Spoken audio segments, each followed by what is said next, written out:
unfortunately for the Bronx, the players that have been there haven't been playing outstanding football. As good a record as Robbo has had, well, okay, he's won premierships with us during that time, and I actually think it's reasonably fair that there's talk now about him being under some pressure. It's easy to forget that when he signed that 10-year deal, he was an absolute wrecking ball. And when he signed it, people were like, oh, what a great idea. Well, Steve, we've talked about it for a long time, about getting a fan on, and we've done just that today. Something for you all to look out for, our first fan on the show, talking all things Roosters. What else have we got, mate? Mate, we've got some monster games this weekend. We talk about some huge injuries for some clubs and then some origin stars that return to the fold. And absolutely, and like I've said for the last few weeks, I'm big on the Drags, and they are playing the underperforming Raiders. This is the weekend, mate. Win number 2 coming up. You heard it here first. Let's hope so, big fella. Alrighty, let's start with the Thursday night game. I'm going to have to drag myself out there for this one. It's always good news when they've got another player out, with Latrell obviously out. How big a miss is that for them? Because it sounds like 4 weeks minimum, but it could actually be more. Yeah, huge for me, mate. You know, we touched on it on Monday's show around the marquee players and the impact they're having on their team. Look, for South's sake, they've obviously welcoming back a number of their players. Obviously, Murray is the big one. Fafita missed the captain's run today, but we're told that was for a personal funeral, a personal matter. So they are pretty well, looking as strong as they have it for a while. Graham's out. Latrell's the big one. You know, he was phenomenal in the start of the season, and they're at a really tricky point of their season. They're 7 wins and 6 losses. If we look at years gone by, they probably need to have about 12 to 13 wins to make the 8, and they've got some tough games coming up. They've still got the Warriors, Sharks, Storm, Knights, Panthers on their run home. So they're definitely going to have to win the games like this. They got Para twice to bank those points, because they're certainly not going to make the 8 with the run home if Latrell's missing the next 4 or 5 weeks without an absolute stellar performance. So all eyes will be on CommBank Stadium for this one, because it'll be a really important game for the Rabbitohs. Yeah, and Latrell's had a good year, comparatively speaking. He probably hasn't been at his best at fullback the last couple of years, but he was certainly having some big games. It's interesting, like, I think overall the stats actually say they win less with him in the team, but this year I think they're 2-2 when he's not there, and 5-4 with him there.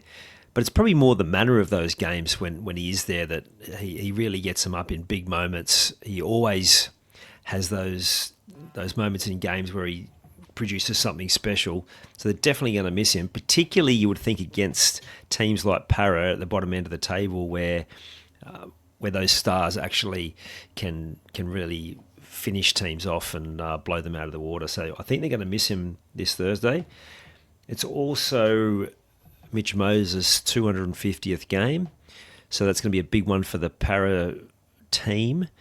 We traditionally haven't had great records with milestone games, but you'd think for their star, their talisman, that the team would get up for this one. You'd like to hope so, mate. Look, for all the knocks on Moses, even this year he's copped plenty. He's been a good campaigner for Para. He's always gives his all when he's on the field. 250 games in the NRL is a monster achievement, mate. So hopefully it goes well for him. Yeah, absolutely. I think we're still going to have to be at our best to win this one, because South have shown plenty. They've got some good young players coming there. They've got a solid mix of the older guys too. So hopefully it's a good one. This is another interesting one. The first game on the Friday night, Titans Dogs. Titans were pretty impressive last week, and you've been talking about how they've been building to something all year, because they've been defending much better this year. They found some points last weekend. I'm just not sure that they've got enough points. The only thing is, the Dogs have been like that all year. They've struggled to score points. We've seen Steve Crichton remains at 5'8", so maybe that'll give him something extra. But I'd love to know your thoughts on this one, mate. Yeah, look, you smack bang on the Titans. It's been a huge effort by Josh Hannay to get them to have that defensive mindset. As we said, they got the best defense in the bottom half of the ladder, which is impressive. The Titans' tactics are always to outscore the opposition, no matter how many they scored. So, hopefully they put in another good performance. And on the back to your point around the Bulldogs struggling to score points, it could be a bit of a dour affair on a Friday night.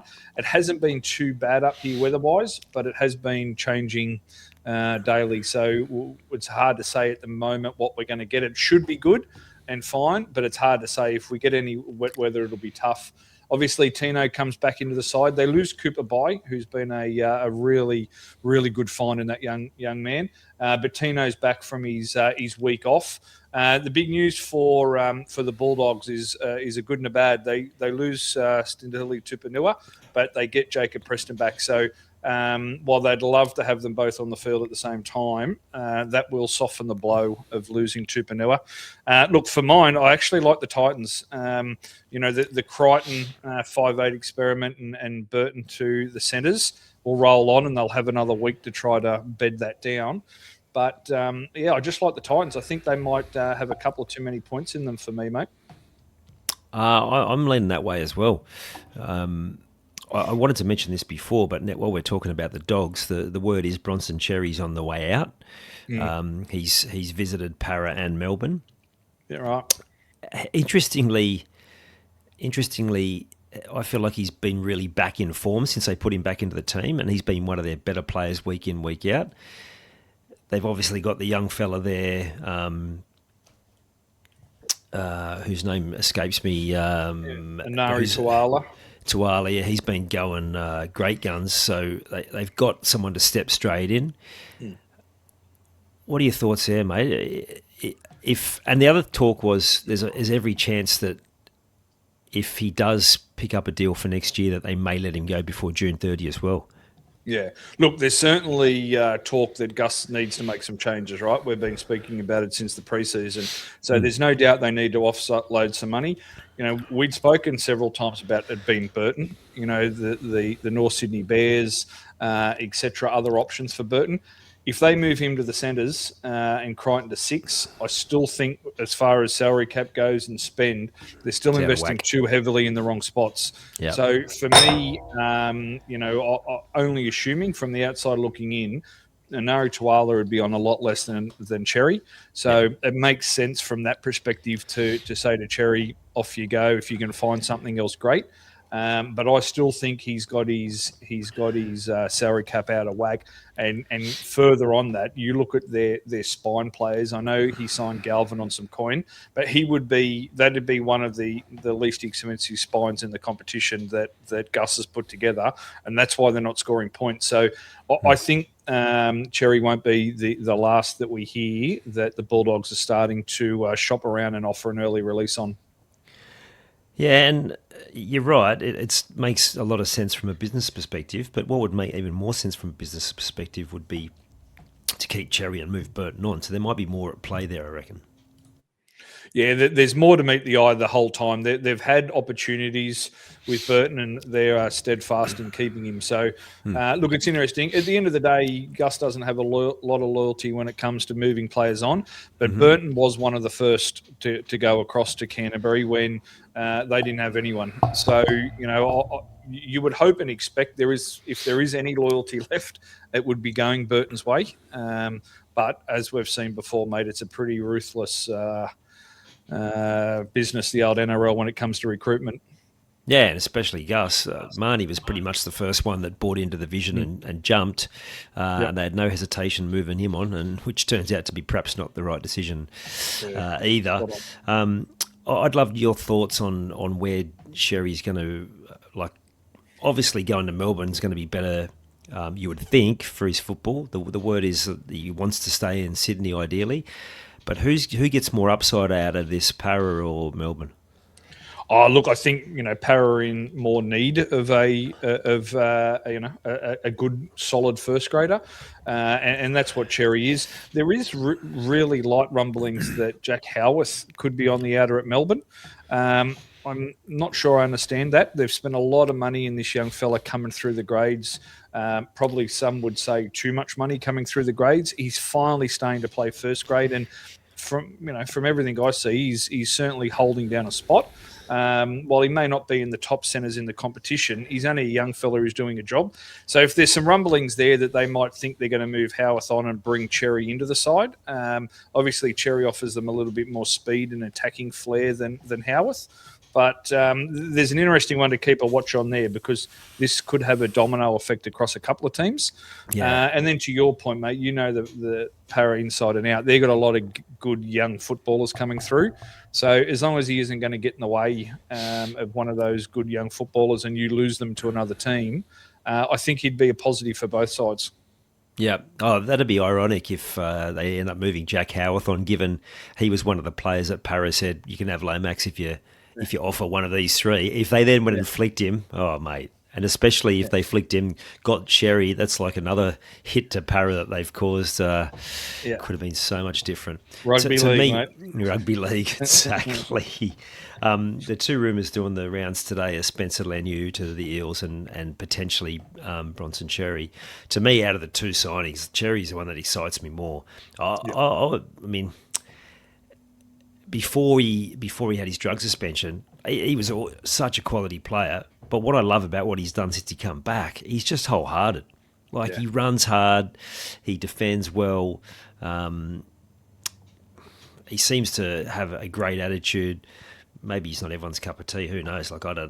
Without seeing what's going on within the four walls. But I'd be a great buy for us. And there's lots of young talent always coming through at Para, but you've got someone like that on the market who's not going to blow the bank. I think it'd be a great signing. Yeah, I think if you've got to pick between the two of them, I think it's Xerri every day of the week. I think Spencer Leniu, the game's past him to a certain degree. There isn't much space in the game now for an impact front rower or middle forward that plays 15, 20-minute stints. It's just, that isn't his go. So, it's not the new NRL's go. So, we called Spencer Leniu out at the start of the season that we thought he was, as far as an overrated player in the Roosters team go, we thought it was him. And he's done nothing this season at all to change our mind. So, if you're picking between the two, I'd pick Xerri every day of the week. No questions asked. And to your point around Spencer on the go, I know we'll get to the Roosters shortly and we have the deep dive into them this week with our fan guest, but that pack of forwards is red hot. I know Crichton's on the way out he's got an injury currently and going to Union, but that forward pack's one of the best forward packs in the competition. New White is really developing game by game, and there's rep footballers all over it. So whatever they're spending on Spencer Leniu can certainly go to some of these young footballers that we saw on the under-19 Origin game as well. Roosters had a number of players, so I don't think Spencer Leniu will last at the Roosters, mate. Yep. The Bronx Roosters. Now, before we get to our guest, let's just unpack this game a bit. On paper, based on what we've seen from the Broncos this year, this is a no-brainer. The Roosters had a good win against the Sharks, the ever unpredictable Sharks. But with their best players playing some of their best footy, you think they would have too much. Bronx have got Reynolds out, Mam out, Ben Hunt and Tom Duffy combined in the halves. Obviously, Duffy's been going pretty well since he got there. What are your thoughts, mate? Are the Bronx any chance here? Oh, look, we actually talk about it in the next segment. The only thing I see worry for the Roosters is it's for these Origin players, and there's 6 or 7 of them in the lineup, that this is their third game in 10 days, give or take. And then they've had a lot of travel. Obviously, Origin was in Melbourne. This game's up in Brisbane. So I see that the potential is that the Roosters lose rather than the Broncos win, if that doesn't sound too harsh on the Broncos. But I just think they've got too much strike power across the park. As we said, that forward pack just oozes hard, tough workers. And then that back line, We mentioned Hugo Savalas. I think he's growing as a player playing in the centres. I think he's learning more about the 5'8" role that he wants to play further in the centres. We go back to the Laurie Dailies and the Brad Fittlers who have played a lot of centre as a young fella, and I think Hugo Savala will come out of this season huge. Marky Mark, Tedesco, Cherry Evans, Walker, they just ooze class this side. So, I've been high on the Roosters for the last couple of months, and there's nothing from this Broncos team, the way they're playing at the moment, that will sway me this weekend, mate. Yeah. I'm with you there, mate. I couldn't tip the Broncos with anyone's money. I would be interested to know your thoughts on the Broncos. Do we have to say that injuries stop being an excuse? We've talked about their depth all year, or do you think it's a real problem for them?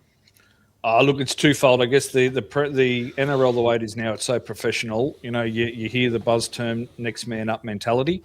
Yep. With what the Broncos have behind them, as far as not only the top 30, but they got several feeder clubs up here in Brisbane in the Q Cup. They got a lot of development. They should be doing better than what they are with an injury. That being said, this NRL competition is so hard to win when you don't have your talent on the field. So you're missing huge chunks of your salary cap. It's just no good. And then, unfortunately for the Bronx, the players that have been there haven't been playing outstanding football. Obviously all the eyes are on Reece Walsh at the moment. He just hasn't had a tremendous season. Staggs has been hit and miss at best. Haas has been injured. There's been a few shining lights. Xavier Willison's probably had his best season so far, and we've started to see a little bit more out of Jordan Ricky. He had bigger raps on him as a young fella and probably hasn't shown the hard edge, but he started to show a little bit more this season as well. So while you can't use it as an excuse, the fans and the sponsors won't cop that. When you're losing the talent and you have them off the field like they do, it's bloody hard, mate. Yeah, agree. The other bloke that churns out good minutes and pretty unsung, Ben Tolte, good young fella coming through there too. Particularly when Haas was out. What are your thoughts on this? Dane Gagai has been told by the Knights they won't be able to retain him, and at 35 he wants to go around again. The word is the Bronx are pretty keen. Yep. Now, to me, that's a no-brainer for the Bronx. Good depth signing. But the one I'm interested in is the guy that they reckon will probably leave, Gemet Shibasaki. Yep. He came from nowhere to play Origin and play unbelievably well. He plays for Australia. He goes on the Kangaroo Tour. He's on 130,000 or something, so he's obviously due an upgrade. But he doesn't really look like he's kicked on, and the rumour is that he got back to some of those bad habits over the off season and wasn't training as hard. Is he the sort of player that for a team picking him up, it's a risk? Yeah, no doubt, mate. You talk about he come from nowhere. He spent a bit of time in Japanese rugby as well, and spent a fair bit of time in the Q Cup. So there's a huge difference from that and then playing in the NRL week in, week out.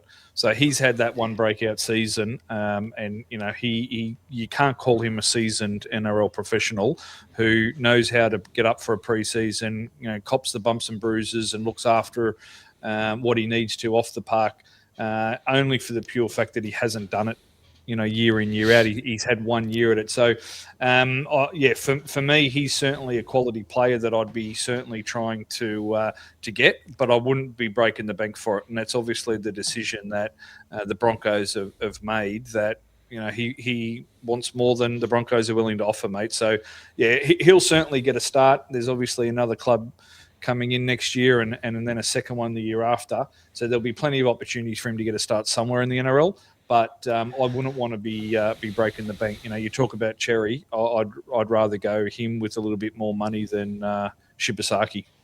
Yeah, absolutely. And Dane Gagai, if there's a player that's been benefited from this new way the NRL's been played, it's him. He has something like 75 line breaks, or not line breaks, tackle breaks this year already. Yeah. And the game he played a couple of weeks ago, it was like watching the young Dane Gagai run around. He was unbelievable, and it'll be a really good signing for the Bronx, provided the NRL continues to be played at the speed it is. Yeah, spot on, mate. I think once the Courier Mail start to get a bit of a sniff, I think the old Dad's Army, label is going to get flown around. Obviously, Ben Hunt's just re-signed. Reynolds is sniffing around for another contract. They get Gagai. There's a few old veterans in the side, but the Broncos need, obviously, Payne Haas will be gone next year. They certainly need some leadership and some stability. And Dane Gagai has been an absolute champion of the game, played the game at the highest level for such a long time.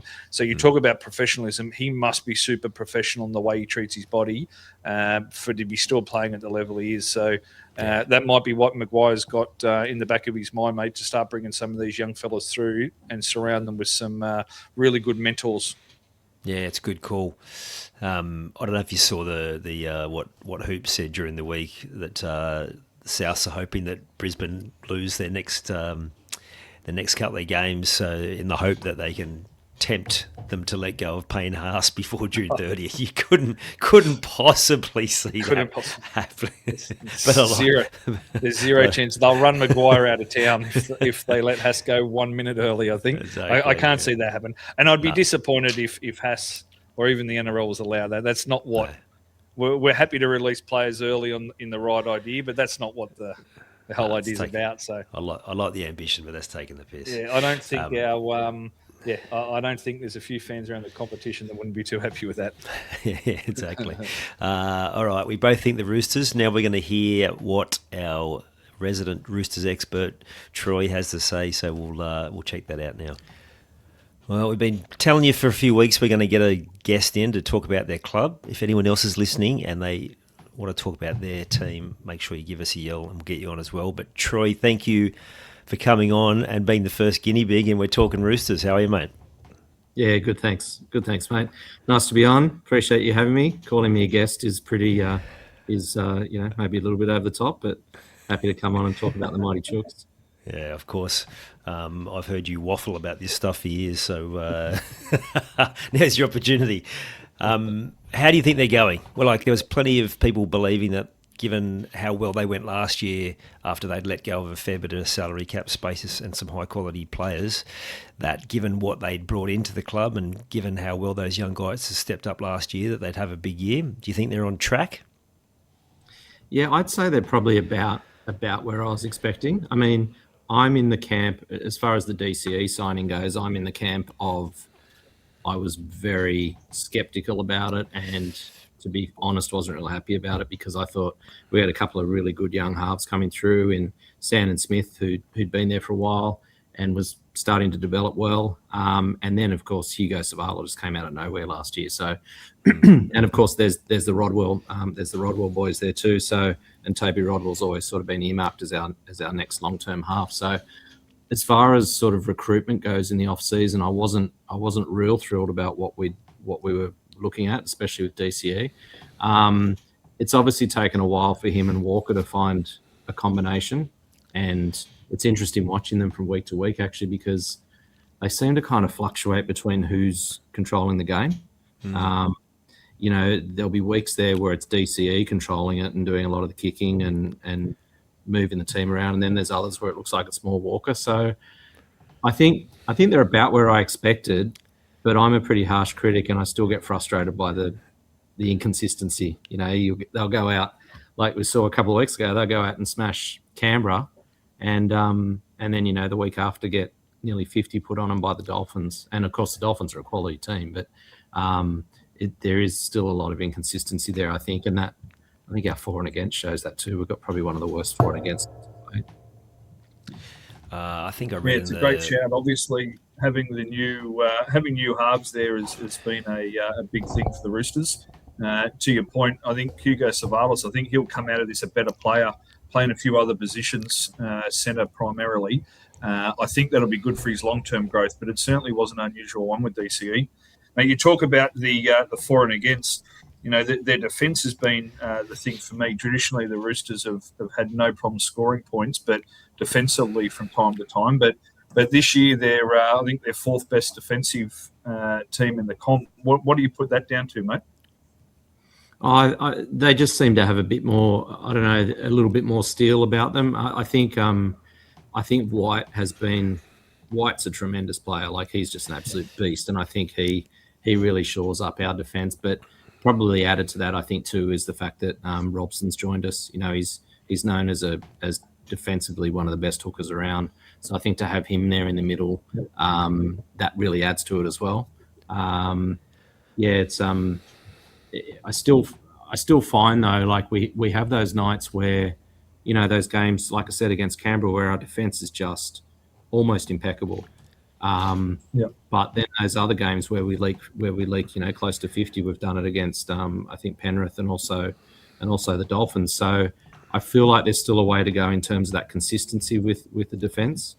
And I think that obviously with you saying they're the fourth best defensive team, that goes to show that their attack is not very highly ranked because, you know, if that for and against isn't great, I think, and that probably speaks to what I mentioned earlier about the halves trying to find the right combo. Yeah, definitely, mate. I think they're 10th to your point in points scored, and might be 4th or 5th with conceded. So it seems like, to your point though, mate, the Tedesco, I've noticed the last few weeks hasn't been as active behind the ruck. He's sort of picking and choosing a little bit more. So I don't know whether you've seen it differently, but to me it seems like they are just still finally just settling down with new hooker and new halfback there. When you consider Walker hasn't been in the NRL for a long time himself, he's still learning his own game. There has been a lot of changes to that spine from an attacking point of view. Yeah, there has, and you know, that's one thing that we've struggled with. If you look over the past couple of years, with Walker missed a fair bit of time. You know, he had a fair bit of time on the sidelines injured, and so finding those, you know, getting a consistent combination over the last couple of years for us, we've had a lot of different combinations in the halves. I mean, Teddy's probably been the only real consistent part of that spine in terms of always being there.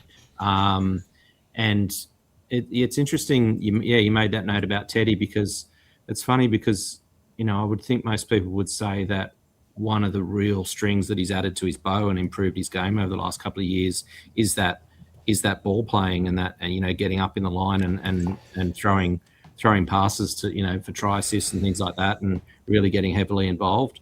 And maybe that is part of them trying to work out, you know, is there too many cooks in the kitchen, that sort of thing, with him getting heavily involved. I mean, he's a fantastic support player, but yeah, maybe him not being up in the line so much is something that they're working on. Yeah, I've noticed he's even added a little kick to his game too, which he's perfected when they get in and around the try line. So he's definitely improved in a whole lot of aspects there. I'd be curious to hear from your perspective as a Roosters fan whether you think he should have been picked for Origin and how he's gone in those two games. I was honestly 50-50. Roosters fan or not, I wouldn't have been bothered either way, whether it was Teddy or Edwards. They're both such quality players. They both have a heck of a lot to offer.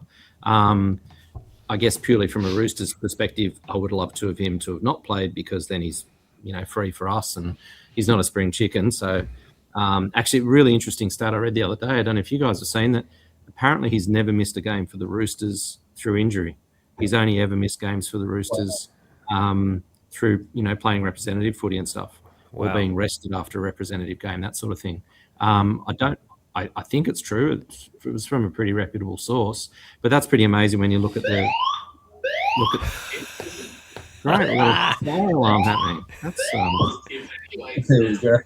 That's fantastic. Okay, no, it's gone now. All right, I'll do that after that.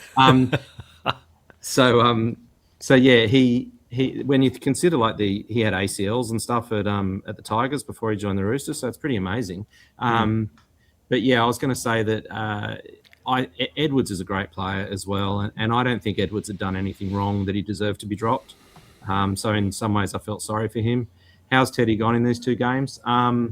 He probably hasn't been quite up to his club standards, but I thought overall he was pretty good in game one. I saw some mixed commentary about how he performed in game one. Thought he was pretty quiet in game two, but then again, our attack looked so clunky that I really don't think there was a lot of opportunities there for him. You know, he spent a lot of the time trying to defend our try line, which wasn't really, you know, didn't really work out very well. That's probably a fair call, actually. We've talked about giving some of the other players a bit of a leave pass, given we didn't control the ruck and we didn't go great in those first two games, but you're probably right. I didn't think he was fantastic in both games, and the fact that they weren't going well certainly doesn't give him any extra opportunities. I'd be interested to hear, just on Teddy, I heard something the other day which I'd forgotten about. He'd signed with the Raiders. And he was heading there until he changed his mind in the cooling off period, and didn't Ricky Stewart blow up deluxe? So it's funny you say that. I'd forgotten about it too until I heard that mentioned during I think it might have been during the Raiders, the lead up to the Raiders Roosters game the other week. Yeah, so good. How different that would have been. Exactly. I'd love to hear your thoughts on Robbo, not Robson, but as in the coach. He's had an incredible record over the 13 years or 14 years now that he's been at the Chooks. If you look at the whole period, but more recent history, you take away the 2 Cronk years. I know you can't take him away. He was there. They won. That's all good. But there has been some, you used the word before, inconsistencies. There has been some inconsistencies. Is he still the right man for the job? And how much longer do you persist with him if you don't start hitting more regular top fours? Yeah, I actually think it's fairly reasonable for people to say that when you look at, say, the last 5 or 6 years for us that we've underperformed, given the roster we've had, and the other stat that gets trotted out quite a bit, and quite rightly so, is our discipline. We're one of the worst teams when it comes to discipline in the NRL, and we have been right down the bottom every year for about the last, I think it might be 5, 6, 7 years, something like that. And that's always frustrated me because the coach should be really instilling that discipline in them. Robbo always comes across as a guy, from my perspective, who is very very considered and thoughtful, and very much a team first mentality, and the sort of guy who is not just, he's I think he's very meticulous. And so I guess what I'm trying to say is he's well aware of those discipline issues. So it's really frustrating that those things just continue season after season. As good a record as Robbo has had, he's won premierships with us during that time. And that's more than most coaches have done for most clubs. I actually think it's reasonably fair that there's talk now about him being under some pressure, because let's face it, the Roosters haven't gone close to, winning a minor premiership in recent years or anything. And with the roster we've got, I think, I would imagine that we really should have been in the top 4 every year in recent times, given the roster we've had. I know last year, Robbo and Walker and Radley's long-term injuries really set us back in terms of where we were on the ladder. But yeah, I think, I in the early years I would have said Robbo, elite coach, one of the best there is. But I feel like it's more tending towards just barely a pass mark now if you look at his whole career at the Roosters.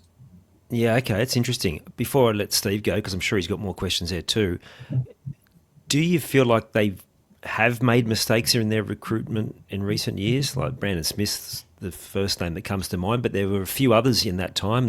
The Terrell May situation, there's probably more that I can't think of off the top of my head, but do you think they have made some mistakes there? Definitely, 100%. I mean, I know, talking to mates, we all thought the same thing, that there's no way Brandon Smith was a first-grade hooker. He was a very good, more of a lock coming on and in a running role. But he was never a first-grade hooker, and he was never up to 80 minutes. So his signing on a lot of money was really surprising and disappointing, and thankfully it didn't last long. He's got a role in a team, but he's not your starting hooker. He's not an 80-minute hooker. So yeah, I thought that was a really bizarre one. Terrell May, I'd love to know the story behind that. I'd love to know what actually went on there, because that was straight out bizarre. The guy was trending to be one of the best front rowers in the NRL, and he's continued on that trajectory. and he was playing so well for us. And you just JWH has just moved it on. Yeah. Just extended him. I'd love to know what went on behind closed doors there, because there is 100% more to that. He says there isn't, and he only just came out, I don't know if you saw, just about a week ago, and made his first sort of comments about it. I'd love to know, because that was bizarre. So yeah, we've absolutely made some mistakes there. I know that they always say, the Roosters always get their man and that sort of thing, but we've definitely made some really odd calls in recent years, and at times too where we've had a fair bit of cash sitting there when we've, other players have retired or gone to other clubs and that sort of thing. So yeah, a bit strange. Steve, what do you got? Troy, you just mentioned about the team, and on paper right now they've got one of the best teams in the comp. There's no doubt in my mind that forward pack is littered with rep players. The back line isn't far behind them, current and ex-players. The talents across the board and undisputable. For me, you're looking at their run home to finish in the top 4. They've got one bye to come, and they probably need to get 5 or 6 wins, which I probably see that happening. But the horrid last 4 rounds for me, Dolphins, Raiders away, Warriors and Panthers, that is 4 very tough games heading into the semi-finals. Obviously, as a fan, you'll be hoping top 4, but what's your expectations for finishing the comp and then going through that stretch to hit the semis, mate? Yeah, that is a tough stretch to finish. My first thought is hopefully Penrith are leading the comp by about 8 points at that stage, and they rest most of their stars in the final round. That's the first immediate thought. That'll be lovely. Warriors, I mean, they've been hit with a couple of really hefty injury blows lately, so it'd be interesting to see if they can hang on up the top there. But I'm confident we can make the top 4. But I think that we are going to need to show more consistency than what we have in recent times. I think once we get through the origin period, we'll be looking pretty good in terms of, we don't have too many guys out injured. So I feel like we should be in pretty good shape. It's ironically, it may well come down to that for and against at the end of the day. So that'll need to keep ticking up. But I think if we can play consistent football, then there's no reason why we can't make that top 4 for sure. Because I look at a couple of the other teams there, and I just wonder, Newcastle have been playing great, but I wonder if they're going to be able to hang on. Warriors now, like I said, with the injuries, are they going to be able to hang on? I mean, Panthers they're a given, but I don't see too many of the other teams up there right at the moment, apart from maybe the Dolphins, who have much stronger cases than what we do. Yeah, I'm with you, mate. I actually think they'll have enough points for the top 4 leading into those 4 games.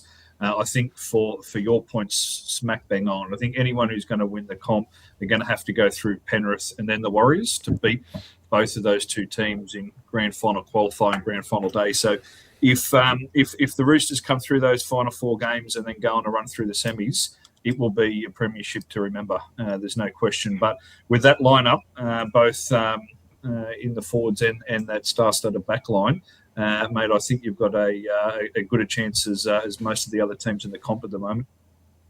I hope so, although that our shocking record against Penrith is something that looms large. It's we just can't seem to figure them out. I know we're not on our Pat Malone there, but yeah, we just can't seem to crack it with them at all, and in fact not even go close. So. I know these draws are done well in advance, but that is an absolute doozy, isn't it? 3 of the top 4 in that last 4 rounds, and of course we know the away trip to Canberra is never good. Last one from me. Now, Roosters fans cop a lot of hate. What is it that sort of grates you more than anything around the crap you cop from other fans and also the media, because they do come under a bit of scrutiny from the media as well at different times? Oh, look, I mean, obviously the first thing's the sombrero, but I've come to just, whatever, that is what it is. Yeah. But I do find it funny when it's always said the Roosters sombrero, but they never really sort of, I don't know, like a couple of years ago there where we and we had a whole mass exodus of players, Manu and whoever else there was at the time. They don't tend to look at the players that we're letting go. So I think that's just for convenience sake. But sorry, there was something else I was going to say, but sorry, I've lost it now. That's all right. It's funny, isn't it? Because footy fans have such a long memory, and they carry on about things that have been true maybe 20 years ago. But you're right, because there was a time there you lost Manu, Suolihi, Rira Hargraves retires, Kiri retired, and then they signed Robson, and everyone's like, oh, of course the Roosters have money for that. It's like, hang on a sec. Their team last year was missing star quality, and they should have had like a good couple of million to spend. So mine was more like, why hadn't they bought more? Given they freed up a heap of cash. Thanks for remembering the players that I was forgetting. Yes, I knew there was a whole bunch of them. Absolutely. It felt like we should have stacks sitting there. I mean, I know you got to upgrade players, and we had guys like Wong and White and a few others that really needed pay upgrades. And you got to look after those guys, of course. The hard bit for me is there's a fair few Roosters players at the moment that are hard to hate. Like Nafahu White's my favourite non-para player. He's just an absolute beast. We've talked about him a fair bit on this pod, there's just some good young men there, which is good. Gone are the days of the grubs like Croker and and the like. Anything else for you, Steve? Oh no! Just what's your prediction for the weekend, mate? Obviously, the Broncos up here. The Broncos have not been in form, but how do you see the game playing out this weekend? Yeah, despite their awful form lately, and there's no other way to describe it, they do still worry me because you got Haas and Walsh and co there. He's still got a fair bit of talent. I will say though, we tend to have a pretty decent record against the Broncos in recent years, so I'm quietly confident. I think the only thing, the one thing that's gnawing away at me is that it's going to be it's a short turnaround. We played Sunday evening and it's Friday evening, so it's a 5-day turnaround. That on the back of Origin means that 7 of our guys will have played 3 games in 10 days. So that's the only thing that concerns me there. That's a lot of footy in 10 days. And that's, down to Melbourne, back to Sydney, up to Brisbane, that sort of thing. So, that's the only thing I'm a little concerned about. But no, other than that, fairly confident, and just hoping that Haas or Walsh don't pull out blinders that they're probably well overdue. Well, Walsh in particular is well overdue for. Yeah. Yep. Spoken like a true footy fan, despite everything pointing to a win. There's still that self-doubt. I think we're all the same in that space, apart from maybe Panthers fans. And you know me, I'll find the pessimist attitude in pretty much anything I can. So I find it hard to go into any game completely 100% confident that, yep, we're going to win this. Yeah, I'm with you, mate. Thank you for being the first. We've ripped the Band-Aid. That was high quality. Of course, not your first podcast, mate. And for those who want to check you out on the what's the golf one you're on? It was a really, really good performance on that one. It was talk birdie to me. So from when I caddied for one of those guys many years ago, it was good fun. Yeah, good times. Mate, thanks for coming on. That was fantastic. Thanks, guys. Appreciate it. Yes, thank you. Cheers. Well, that was great. He knew his stuff about the Roosters, didn't he? Yeah, he certainly did. You can tell Troy's a pretty passionate fan, and he watches everything because he knew exactly what was going on and the players. Some interesting talk around there. He was talking about, some of them just not quite gelling yet. So it'll be interesting to see once Origin settles down if they can start to get that attack firing, like Troy mentioned. Really interesting that what I suspected is that some of the points that Robbo had up his sleeve with the Roosters fans might be starting to run dry, because he kind of sounded like he was open to the idea if things don't get better soon that he's under massive pressure. So that will be interesting to watch. All right, we have the game of the round.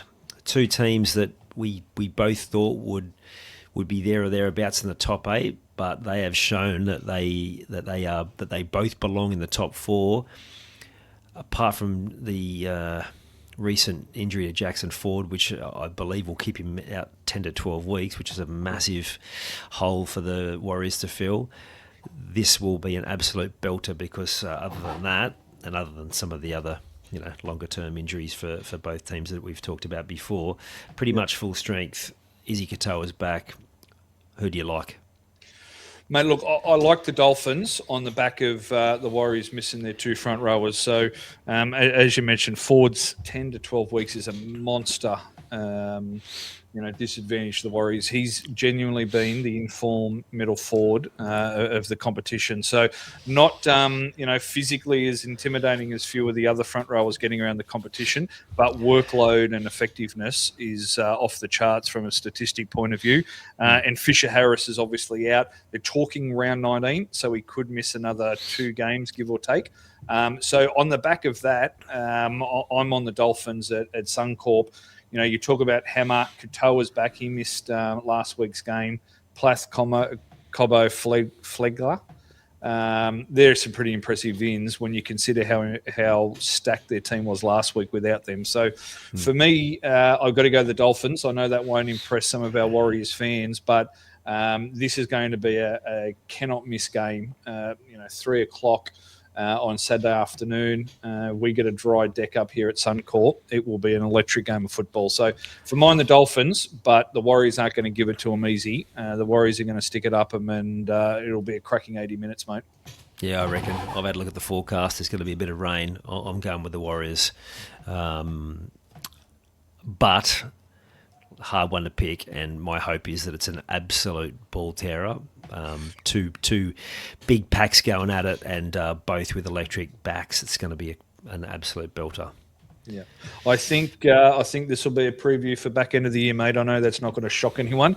It's Captain Obvious situation, but these two teams just look like they're continuing to build into the season. Both teams stay fully fit. This will be a semi-final intensity football. That's what I'm hoping and expecting. So I absolutely cannot wait. Do not miss Saturday, 3 p.m. This game's a must-watch. Yeah, absolutely. Will be a cracker. Okay, so Cowboys-Panthers. Panthers get their big 3, their origin players back, Cleary, Yo, and To'o. Should be business as usual. The only sort of upside is that Jason Taumalolo, not the only upside, but an upside for the Cowboys is that he's playing his 300th game. What an unbelievable achievement for a big fella who has had ongoing knee issues. Mate, what a player, and well-deserved accolade for him.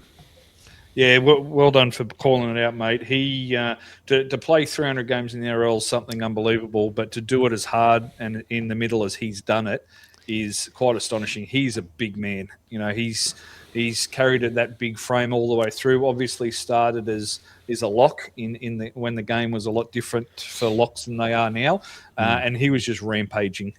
Ball player. Had that offload and just impossible to tackle. And then as he's gotten older, he's obviously moved up front, but still in the middle of the field, still working his ass off.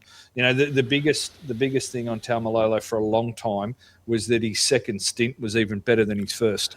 So, you can imagine the heart and the constitution that a man has to have to play in the middle in the hardest game there is, and for your second stint to be even better than your first. So, just someone you'd always want to have played with, and hopefully the Cowboys fans really turn it on at Townsville. I'm sure it'll be a packed house, and expected fireworks. Obviously, I think Penrith will be too strong for them, but I really hope everyone gets around Taumalolo and gives him the celebration he deserves, mate. Absolutely. It's easy to forget that when he signed that 10-year deal, which is probably 6-7 years ago now, maybe 8, I couldn't tell you exactly, he was an absolute wrecking ball. And when he signed it, people were like, oh, what a great What a great idea. Obviously, people know 10 years is a risk, but he was playing unbelievable football. They couldn't tackle him. Sometimes he would drag 3 guys on his back and in, like you said, the toughest position on the field. It says a lot about his physical strength, but also his mental resilience to be able to keep going, particularly battling through, clearly hampered by a knee injury. Now that he's got that tidied up, maybe he breaks record for front rowers, because he seems to be having one of his better years in a while, doesn't he? Yeah, 100%. He certainly does, mate. Look, the Cowboys aren't without a shout. Obviously, Panthers didn't play great last week. Nathan Cleary and Yo will give them the control and the guiding hand they need. But the Cowboys are playing some good footy. There's certainly some quality, hard footballers in the forwards, and then they've got some speed merchants, young fellas in the back. So they'll give a fair shake of themselves. Drinkwater's playing some decent football at the moment, both attack and defence. But, yeah, you look across the Penrith side and it's just class, mate. So they'll want to get another win, especially when you think 2v3 are playing each other.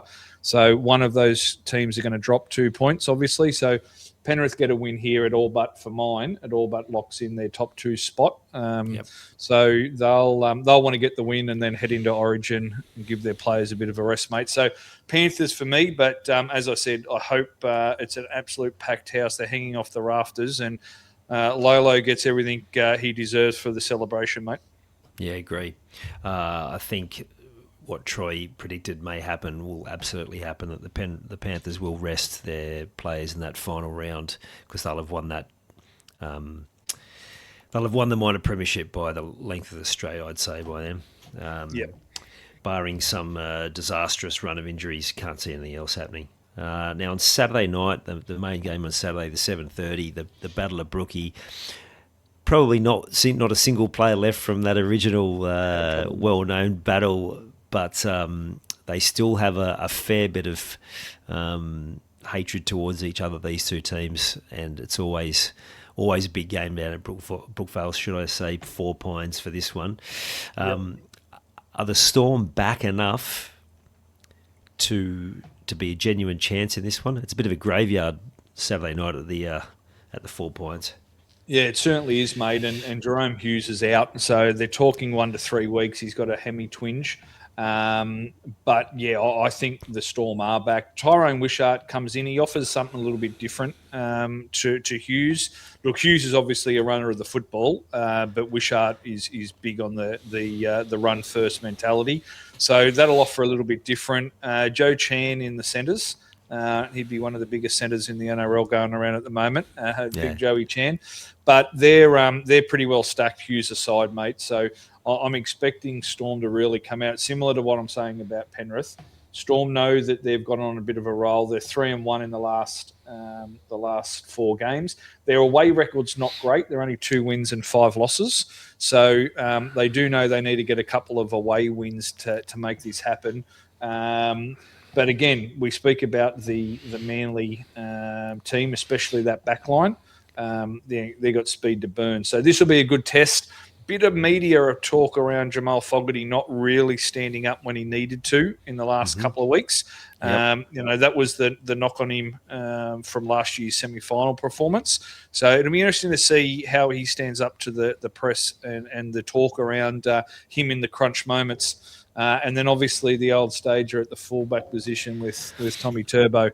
He'll be keen on a Blues jersey. So this game's a toss of a coin. I'm going to lob on Storm. I think they've been playing well lately, but for me, this game could go either way, mate.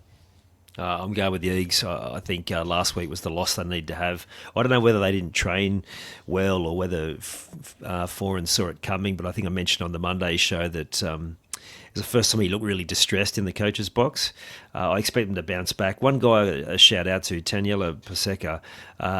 He was incredible last weekend in a team that wasn't going fantastic. He's back to his best form, and it really does get the mouth watering of the matchup with Stefano Utukumamu on Saturday night. Also, there's plenty of speed to burn in that Manly backline. They didn't really unlock it last weekend, but with Joe Chan defending in the centres, mate, you'd imagine they're going to be sending plenty of traffic his way with the speed they've got out wide. Yeah, definitely, mate. They lose Ruben Garrick for the concussion protocols out of the centres, but you're right, mate. Saab, Kohler, Lehigh Hopewade. I haven't seen a lot of Josh Feldy. I hope I'm pronouncing that right for Josh. So I haven't seen a lot of him, mate. But there's no doubt that the speed that Manly backline possesses, that's what they'll be hoping. The forwards can hold their own, and then the halves can really gain some territory off the back of that and unlock this backline. So that'll be their goal. And I think you'll see the Storm try to play a little bit more through the middle, a little bit more of a running game from their halves. And the better tactics will win on the night, mate. It could go either way. You mentioned the young fella, Josh Folletti. He's got one filthy mullet going on there too. It's fantastic. I'd be surprised if it was as good as the two Fletchers from the Knights, mate. They must spend a lot of money on product. It is sensational, those boys. Fantastic. The other person that looked like he had a point to prove on last weekend, Hamoli Olakuatu, had a fairly aggressive game, shall we say. So he'll be looking for another big game so he can get himself back in a Blues jersey as well. Okay, like I said earlier, I think the Dragons are a massive hope in this one. They're pretty much as they were. Raiders not playing with confidence at all, and the Dragons just seem to get better every week. What do you think, mate? Are you a believer, or you still got the typical fan trepidation because you've seen it too many times before? Yeah, that's exactly right, mate. I'm a Dragons fan. It just keeps rolling downhill. But what I will say, and I've mentioned it before, and you just touched on them, mate. I'm so glad that he's keeping some of these young fellas in the team and giving them minutes, right? This is what this whole season's about, is just to continue to put minutes in these players. Even the likes of Daniel Atkinson, he hadn't played a great deal of first grade before this season with the Sharks. He'd been in and out. He's played the whole season. He's going to be so much better for it. And we keep, I keep waxing lyrical about the forward pack. I hope all 6 of them are assigned to the Dragons for a long time to come, or I'd be a little bit panicky if they're not, because they've just got so much rep football even ahead of them, let alone NRL. So I really, I like their chances. Going down to Canberra scares the shit out of me all the time, no matter who they are. Penrith could go down to Canberra and I'd be worried. To your point around the side, Blake Laurie's out. He's been playing a little bit off the bench. Christian Tuapolota's been named on the extended bench. So, I'm not a monster fan of the Fiagai brothers, and Matt's in the centres. Whether he comes in, we're probably a centre short and too many wingers. So I don't know whether Sloan might drop out for Christian Tuapolota, but they're going to be pretty well locked in, mate. And as are the Raiders. They haven't got too many major changes. Obviously, their 2 Origin players, Strange and Young, are going to be big inclusions for them. Ethan Strange just plays so direct and straightens the whole back line up. So, look, it'll be a really good contest. I'm hopeful for the Dragons, like I always am. But the Raiders at home, it might be just a little bit too good for them. I disagree. The other person who's actually going well, I know when Young came in, he picked Cade Reid, but since he's had that injury, and Kyle seems to be playing with the weight of the world off his shoulders with his dad not there. His dad openly admitted during the week that he definitely put more pressure on him when he was coaching because, he knew he could take it. There's a whole other conversation there about the pressures that dads put on young fellas. I know it's a conversation I've had many times. But He just seems to be playing really good football, and it's interesting that the noise around him has definitely gone quiet. It could be the best thing to happen for him is his old man moving on, because it allows him just to play his football. As everyone said at the start of the year, he's a good, solid first grader without you'd ever expect him to set the world on fire. I don't think anyone is, but he's been pretty impressive. Like, he's actually got the team around the park pretty well the last few weeks. Yeah, look, I've been really disappointed with the knock on Flanagan for the last 2 years. He was one of our best players last year. Yeah. He's a genuine NRL 14, right? But whether people want to hear this or not, he's St George's best number 7. Now, that's not Kyle Flanagan's fault. maybe it's his old man's fault. It's certainly whoever's in the recruitment and retention side of the club. But right now, Kyle Flanagan's St George's best number 7, and he was last year as well. So he's been really performing strongly for us for a couple of seasons with a lot of media pressure, let alone what he's putting on himself.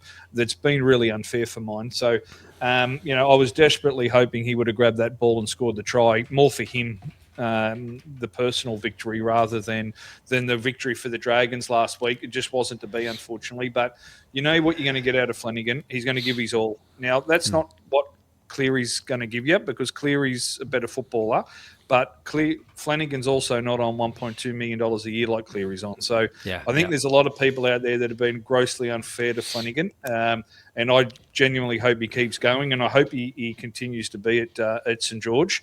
I know they've signed Watson next year and will probably be the 14, but I really like Flanagan, mate, and I think he's still got a lot of time in the NRL.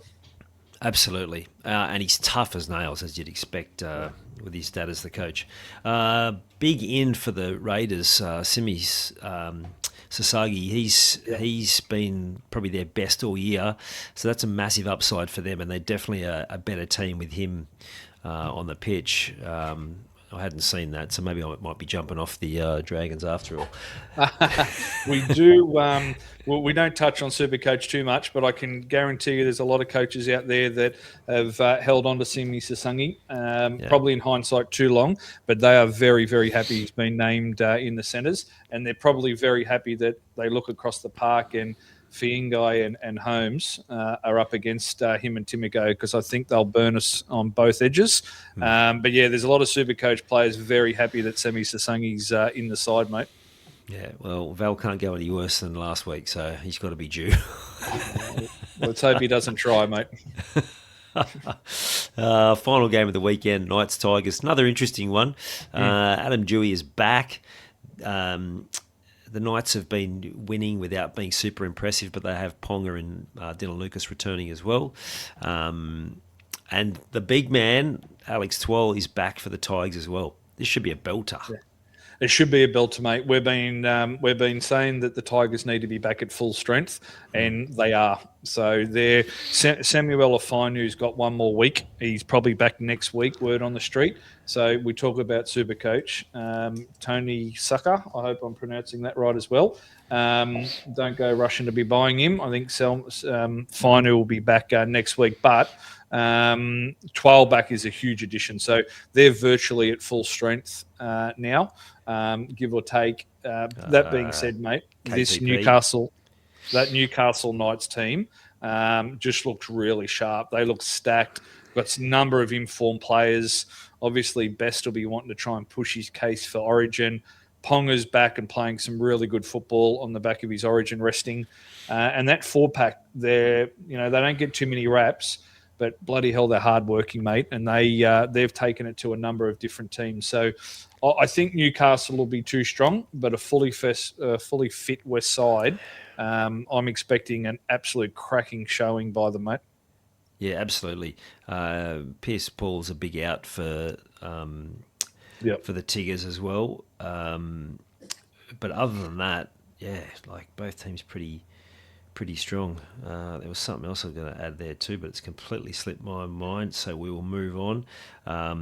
But you would expect both teams to be up for this. Hopefully we get a dry track, although the forecast is not fantastic, because this could be a fantastic game to watch if both teams are at their best and up and about.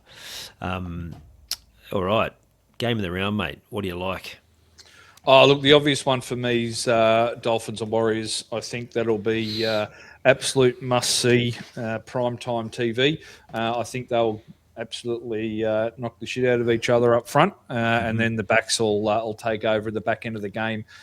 Mate, if you want a bit of a smoky for game of the round, I really like Manly and Storm. On the condition both teams get off the bus and turn up, I think that'll be a really good game too.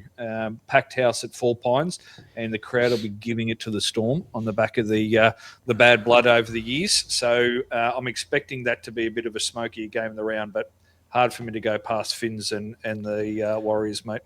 Yeah, I agree. But just to be a bit different, I really like the Titans doggies. I think this could be really tight throughout. The only danger, and this sounds funny to say, is that the Titans actually run away with it, because they do have points in them when everything clicks, and we know the Dogs don't. But I'm expecting that one to be tight. The market says the same thing. But just looking through the games, there is some good matchups.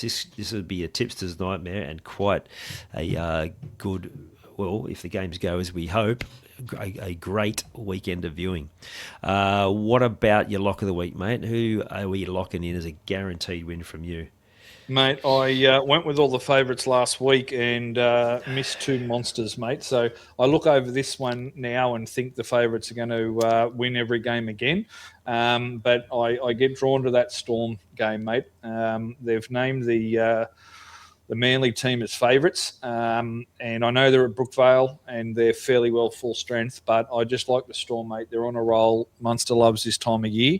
So that's my upset, mate. Apologies, I've jumped ahead, mate, for you, but that's my upset. For my lock of the week, I like the Roosters up here, even though they're backing up the Origin Stars. My lock's the Roosters, buddy. Apologies.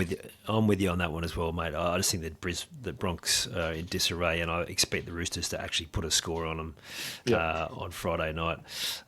For my upset of the week, I've already mentioned the Titans, although technically that's not an upset, but I've mentioned already the mighty Drags. Expect them to rack up win number 2.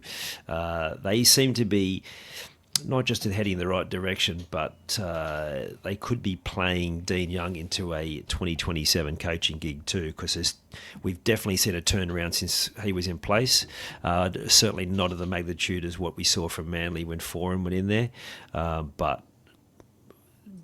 they're definitely heading in the right direction, and with those big names heading there to the Dragons in 2027, I think he's done enough to keep the job. What about you, mate? Yeah, I agree, mate. I think he has as well. There was a little bit of talk during the week about Ben Hornby. He hasn't wanted to put his hand up out of respect for Dean Young, but apparently the club's reached out to him. So there's still a little bit of talk around Dean Young, but Ben Hornby. But for mine, I'm with you. I think you've seen the difference that Dean Young's made with the team. And while they're not winning, they're certainly getting better each week. You can see improvements in them, and you can certainly see the long approach he's taken. So coupled, with the new additions for next year, they've signed some quality players, which has been a long time for the Dragons fans, where we've seen a crop of players come in as talented as what they are. So if they can continue to work on the salary cap and, potentially get one more outside back, I'd really like to see. I'd be very worried if Gutho and Val were playing in the centres next year. So I would love to see that change. But if he can do that, I think Young's our man that, as crazy as it sounds, could take us to the bottom half of the top 8, mate. I don't think it sounds crazy at all. I think with who you've got coming in next year, the forward pack that we've gone on about all year, the young pack that'll be even better for next year, I think there's no reason why they can't be in the mix for the bottom end of the 8. The biggest rap for Dean Young is the fact that the word out of the Cowboys was just how well respected and received he was up there, and how much the players really loved him. Now, to me, that's half the battle. If the players love the coach and want to play for him, yeah, and to me, that's what I'm seeing now, is that they are on board and they are definitely playing for him. So lock it in, Dragons fans. Now, I'd love to hear, given we've just had our first fans, maybe there's a Dragons fan out there that disagrees, wants to come on and talk. Maybe there's a fan from another club. We'd love to have you. Hit us up either by grabbing the details in the show notes, jumping onto social media and send us a message and tell us you are in. We'd love to have you. If you've been inspired by what Troy had to say today, and you think you can do a better job of your own team, let us know and we'll get you on. Yeah, mate. Look forward to talking on Monday about some of these cracking games and talking some Origin selections, mate. Can't wait for next weekend's episode. Yeah, me too, mate. Have a good one. Cheers.